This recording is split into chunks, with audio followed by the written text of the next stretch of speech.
musicians usually spend years learning how to play their instruments with hopes of getting that big gig. But many people do not know how to conduct themselves professionally on the audition.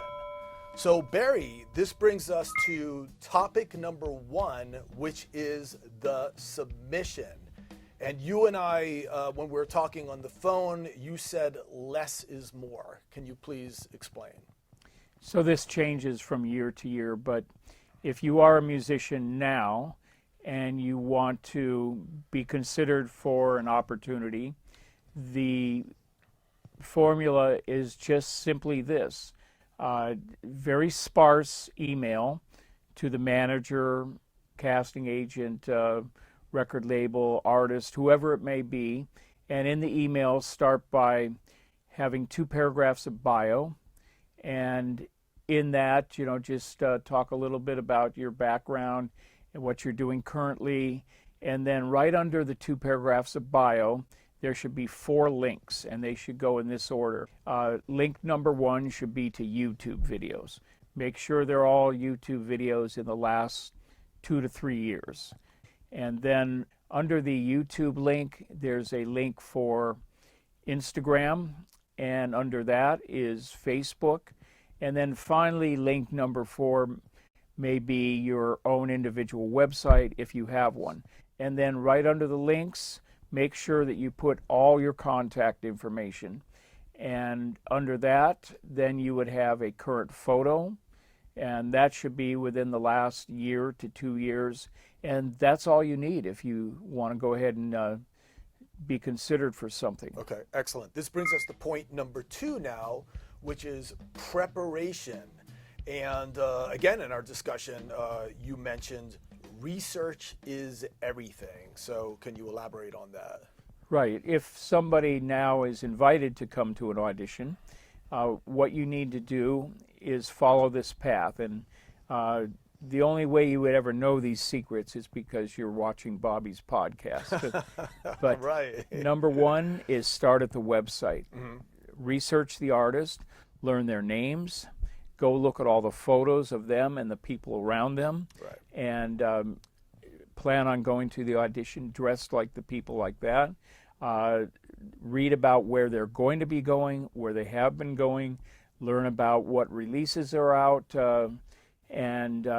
so you have a whole lot of research that you've done before you get there.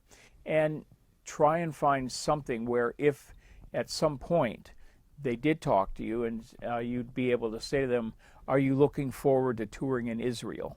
Or what was it like to play at Red Rocks Amphitheater? So just to have all kinds of information. You may never have a conversation, but it's a good idea to have all of this background before you get started.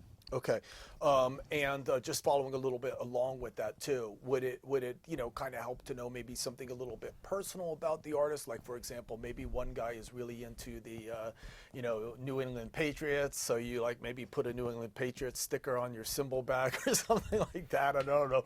Is stuff like that useful, or does that look too forced, or what do you think? Yeah, it's if you look at the influence of the artist, I've actually had people do well at auditions because they're warming up with a song by the lead singer's favorite artist. Right. And they're saying, hey, that's Teenage Wasteland by The Who. Right. And so... you like The Who? Yeah, I like The that kind of thing. You can also find really valuable information about whether it's okay to smoke pot or not smoke pot, sure. Or where they stand on political issues and things like that, so you don't do anything offensive. This leads us to point number 3, which is the actual audition now.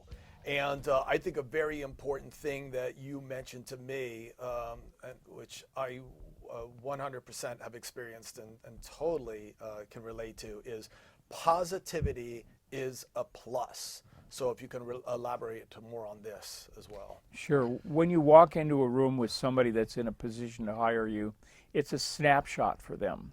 And they are getting acquainted with you, trying to make a judgment on whether you're going to get along on a tour bus or what it would be like to work with you for hours at a time.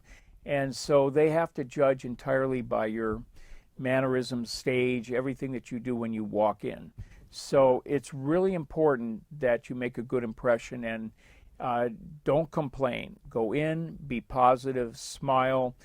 Anything could be going on around you. Things could be crashing. You might be synced up with the worst bass player who ends up being the cousin of somebody, or it's just the end of the day and everybody is burned out. But if you go in, smile, play what you're supposed to play, and be positive and never complain, you're going to have a much better chance of getting hired. Right, right. I know that this is a very, very important thing. Would there ever be circumstances maybe where you would want to speak up? And let me explain what I mean. Is one time I was on a huge audition in San Francisco, and I was actually playing to a track, and they started playing the track, but there was a problem with the track, and I just went along and played with it and was afraid to say, you know, the track isn't loud enough, I cannot hear it, you know, because I just didn't want to sound like a complainer. So when would be the time to just say, yo, stop, you guys, I can't hear it, can we turn it up? I mean, there's a time and a place, right?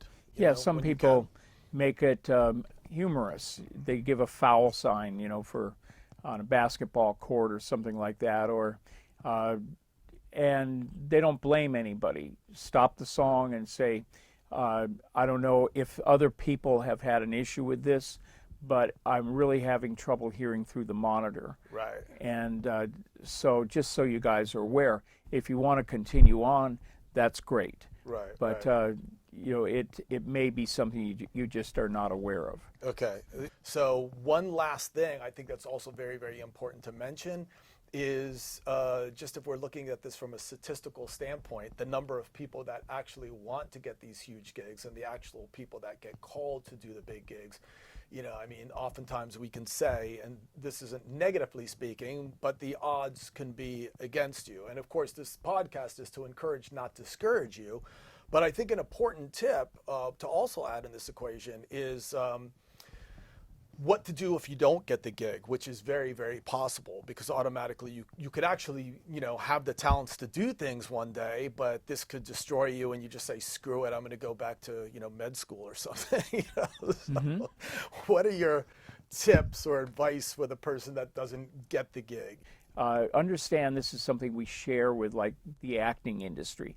And it's about going to these things and putting an intense amount of effort into it, doing research, doing preparation, and you go in, you give it your best shot, and you go back to your home, and you may or may not hear from the artist. And sometimes really well-known musicians have gone months and years without getting attention, and then one day somebody gets excited. But understand that what happens now is there are things that you may not be aware of that are also factors.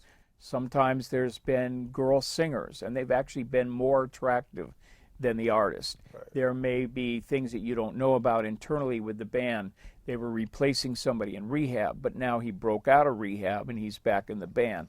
Right. There was a couple that split up on tour, and then they got back together after the audition.